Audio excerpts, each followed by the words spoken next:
Olá, tudo bem, pessoal?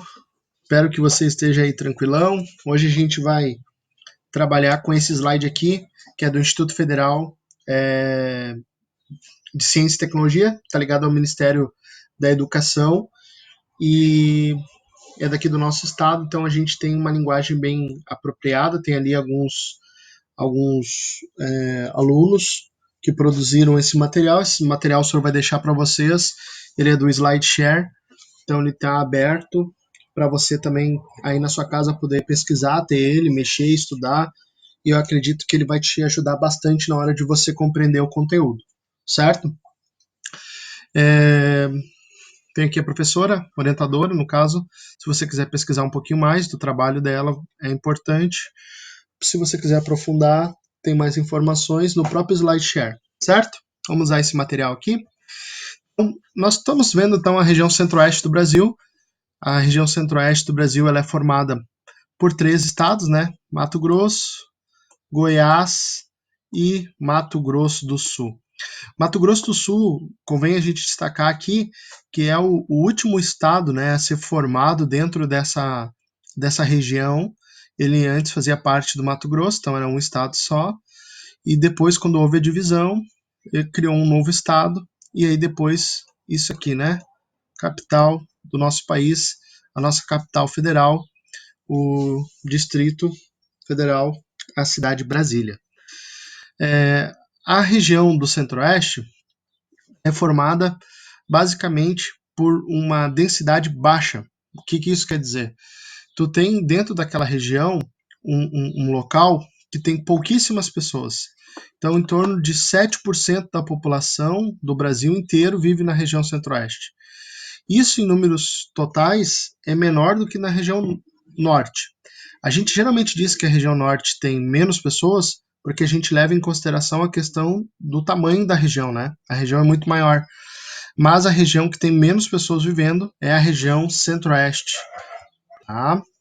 Essa região Centro-Oeste, ela fica, vamos criar uma linha aqui, ela fica na área mais central, eu sempre gosto de fazer essa linha, então no centro, né, eu não posso dizer que nem ela está mais para o sul, nem mais para o norte, mas eu posso dizer que grande parte dela está nessa direção, está no oeste, por isso centro-oeste. Então, grande parte dessa região aqui está no centro-oeste. Essa região ela é formada por estados que têm como atividade predominante a atividade agropastoril. Então, tu vai ter aqui atividades que são ligadas à exploração do campo. Isso fica bem evidente, né, quando tu vai olhar a questão das exportações. Grande parte das exportações saem dali.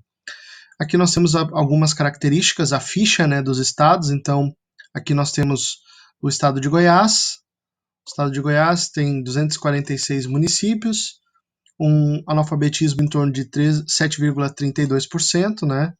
É relativamente alto esse índice. Eu chamo a atenção para cá, ó, o IDH dele é alto. O IDH do Brasil é alto, tá? Só que existem locais do Brasil que destoam e puxam o IDH para baixo. Então a gente tem locais que tu vai ver que é muito alto. Se tu comparar, por exemplo, com estados da região sul e sudeste, tem IDH muito alto.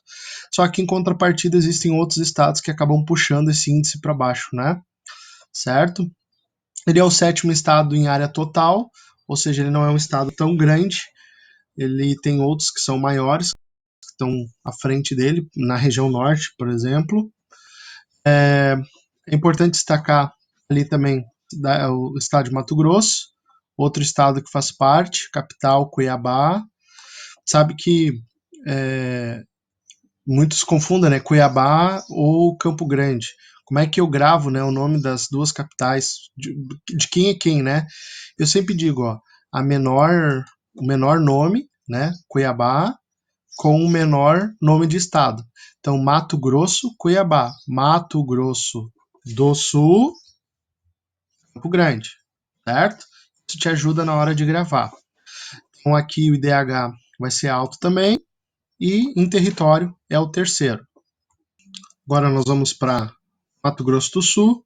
O Mato Grosso do Sul, lembra da regrinha lá do nome. É o sexto estado em tamanho, o IDH dele é considerado alto, pode perceber que aqui o analfabetismo é um pouco maior. Isso tem a ver principalmente porque esse estado se forma mais tardiamente, né? Então ele se forma depois. Geralmente quando tu divide uma área, o estado que se cria ou a cidade que é criada, ela fica com menos investimento por um certo tempo e isso acaba criando um atraso, né? Nos desenvolvimentos, principalmente em questões sociais. Vamos para o próximo aqui. Distrito Federal. Distrito Federal IDH muito alto, então ele puxa o IDH da região mais para cima, né? A população também tu vai ver que é uma quantidade maior de gente vivendo dentro dessa região e a densidade, lógico, vai ser maior porque tu está falando de um distrito, tu não está falando de um estado. O PIB aqui, a riqueza, a gente nem dá para levar muito em consideração, por quê? Porque a gente está falando de um local onde concentra a maioria das verbas que vem de grande parte do Pacto Federativo. Então, acaba concentrando sim bastante renda nessa região. Turismo, é importante a gente destacar, a região centro-oeste. A região centro-oeste ela é uma região que explora o turismo, mas essa exploração ela é mais recente, né? Isso principalmente porque é uma região que tem uma vocação agropastoril. Então o turismo, ele sim é uma atividade econômica importante, mas não é o centro da atividade, como por exemplo a gente vai ver no Nordeste, certo? Atividade industrial, chama atenção para vocês, principalmente para isso aqui, ó, a indústria de alimento, né? Nós temos nessas regiões aqui uma grande concentração dessa produção de alimento, principalmente do faturamento dos produtos que saem do campo, então tu está muito perto do local que produz, então você acaba beneficiando esses alimentos ali mesmo, isso acaba facilitando, acaba criando empregos, então tem áreas urbanizadas, sim, tem regiões que têm grandes centros industriais e essas indústrias elas têm essa vocação alimentícia. Dentro desse estado aqui, vocês conseguem reconhecer, conseguem perceber que a gente está vendo aqui o desenho espectro, né, de Mato Grosso, aqui Mato Grosso Sul, Goiás. Então, é importante aqui dentro desses a gente destacar isso, essa questão da produção, da industrialização dessa região ligado principalmente à questão do alimento. Montadoras aqui de automóveis, a gente também pode destacar nessa região que existe uma exploração muito grande dessa indústria aqui, principalmente na produção de automóveis mais pesados, né, caminhões, que estão a serviço dessa atividade econômica dessa região pelo menos, né? A questão aqui também da cultura, da alimentação, é importante a gente destacar que tem outras coisas também, então nós temos polos calçadistas, parecido com o que a gente tem na região sul aqui, perto da região lá do Vale dos Sinos, as indústrias alimentícias, como a gente já falou, e a extração de minérios. Tá? Essa extração de minérios ela fica mais evidente ali na divisa com a região norte, que é onde tem uma concentração maior desses minérios na região centro-oeste. Tá? Produção agrícola ali a gente pode destacar algumas culturas, essas aqui são as principais, arroz, soja e milho, mas principalmente essa aqui, ó, esse aqui é o nosso ouro, né? É o quarto ciclo econômico. Você já deve ter ouvido falar muito lá da produção do pau-brasil, da cana-de-açúcar, depois do café. O que vem depois como riqueza para nós? A soja, né? A soja é o nosso ouro hoje em dia. Ainda tem outros que são importantes, a cana-de-açúcar ela é importante, mas na região é, sudeste do centro-oeste, então imagina que o centro-oeste é essa bolinha, a gente vai ter uma produção da cana-de-açúcar mais aqui, nessa região, principalmente porque tu está mais perto dos polos produtores de açúcar do período anterior, né, quando o açúcar era muito forte. E o algodão também. O algodão vai ser produzido ali e vai fazer muita diferença na produção do tecido, principalmente para a região sudeste, para o estado de Minas Gerais. Como o senhor havia comentado com vocês antes, então nós temos aqui nessa região uma grande produção dos chamados insumos, né, que vai desde o maquinário até, por exemplo, fertilizantes, sementes, produtos que são utilizados para maximizar essa produção, né? A produção na região centro-oeste, ela não é de subsistência, né? Ela é uma produção para larga escala, para grande quantidade, voltada para exportação, né? Dentro do centro-oeste também a gente destaca aqui, né, a pecuária. Sabia que existem hoje mais cabeça de gado, né? Existe mais o nosso amigo aqui do que seres humanos no território brasileiro? Isso principalmente por quê? Porque nós somos um grande consumidor de carne, né? Então o mercado interno é forte e bem estabelecido, mas também porque nós somos os maiores exportadores de carne do mundo, né? Do planeta Terra. E aí, isso não só de carne bovina, de vários animais, inclusive de aves, suínos e assim por diante. E os derivados também, como queijo, assim por diante.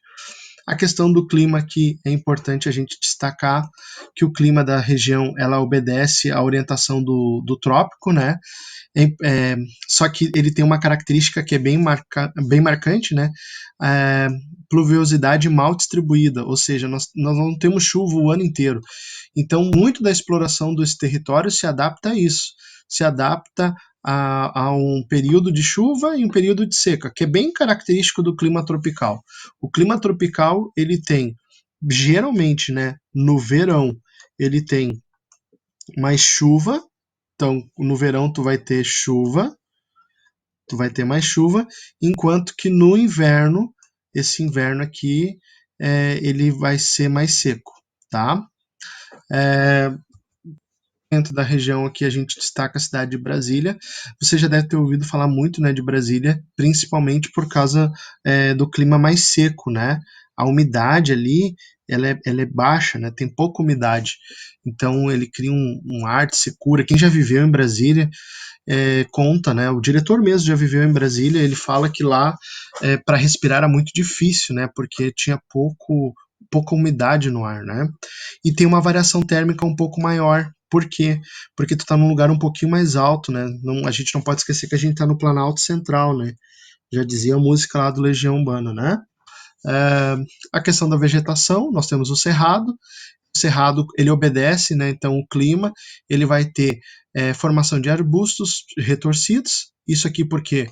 Porque não tem a sazonalidade da chuva, né? Nós temos períodos em que não chove e que é muito seco, mas também tem locais em que tu tem floresta amazônica, tu tem locais em que tu tem campos abertos, ou seja, tu tem diferentes tipos de vegetação existindo dentro do cerrado. Você sabe, né? O cerrado, ele não é um só. Existem, no mínimo, 4 tipos de cerrado. Cerradão, cerrado típico, mata de galeria e assim por diante, né? Como a gente já ouviu, certo? Então, isso aqui pode ser região centro-oeste, que é a floresta amazônica, que é na divisa com o norte, e aqui na região mais central nós vamos ter o cerrado mais clássico, né, que é a vegetação mais savânica, como a gente conhece, certo? Então aqui tu tem a divisão, ó, o senhor falou, com floresta amazônica, mais perto da divisão com a floresta amazônica, cerrado aqui, esse acho que é amarelinho, sei lá, roxinho, não, amarelo queimado, mais aqui no centro, né, o cerrado mais típico, uma mata atlântica mais aqui nas bordinhas, ó, tu vai ter característica de mata atlântica, e essa aqui já é a área que foi devastada para atividade econômica, né? Então o ser humano já ocupou essas áreas. Esse rosinha é o bioma típico da região. Ele só vai ser encontrado nessa região, que é o bioma do Pantanal.